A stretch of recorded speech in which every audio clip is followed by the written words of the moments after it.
Sis Denise asked. Brother Medina, what do you think about the term separation of church and state?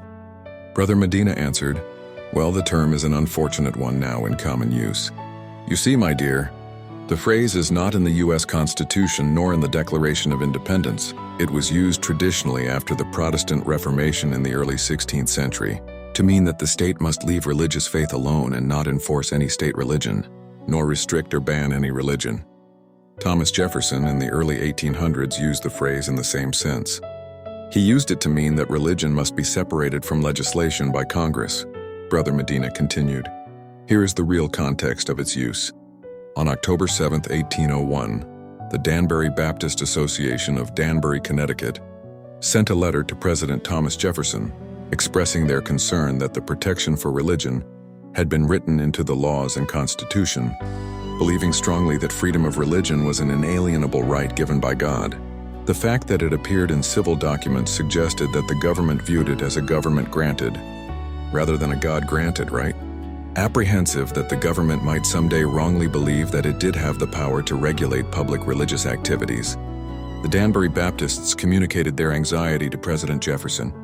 In January 1802, Jefferson responded to their letter. He understood their concerns and agreed with them that man accounted only to God and not the government for his faith and religious practice. Jefferson emphasized to the Danbury Baptists that none of man's natural, inalienable rights, including the right to exercise one's faith publicly, would ever place him in a situation where the government would interfere with his religious expressions. Jefferson assured them that because of their wall of separation, they need not fear the government to interfere with religious expressions, believing with you that religion is a matter which lies solely between man and his God.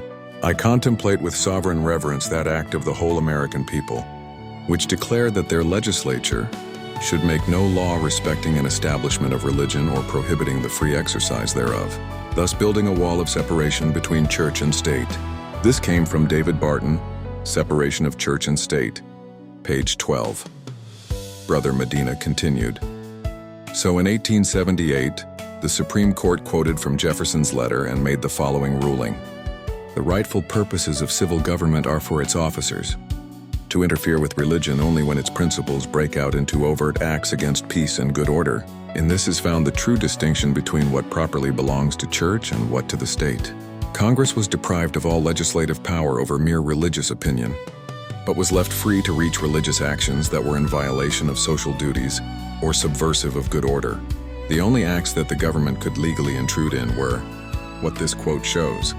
Since the federal government was only to inhibit religious expressions that were subversive of good order, that court and other courts, including the Commonwealth versus Nesbitt and Lindenmuller versus the People, provided examples of the types of religious acts into which the government did have legitimate reasons to intrude, acts such as human sacrifice, concubinage, incest, polygamy, injury to children, etc.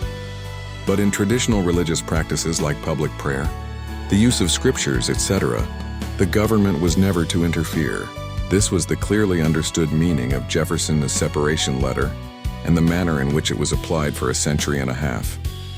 This helps us to properly understand the real meaning of the first right in the Bill of Rights, which states Congress shall make no law respecting any establishment of religion or prohibiting the free exercise thereof.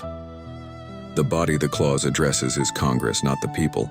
Congress is forbidden from establishing a state religion or from prohibiting free exercise of religion. Congress is told not to legislate religion, religious dogma, or religious practice. It is told not to legislate against these things either. What we have here is a separation of religion and legislation, not church and state. This is why we use the right phrase to identify what is meant by the clause. Sis Denise answered, Amen. I now understand.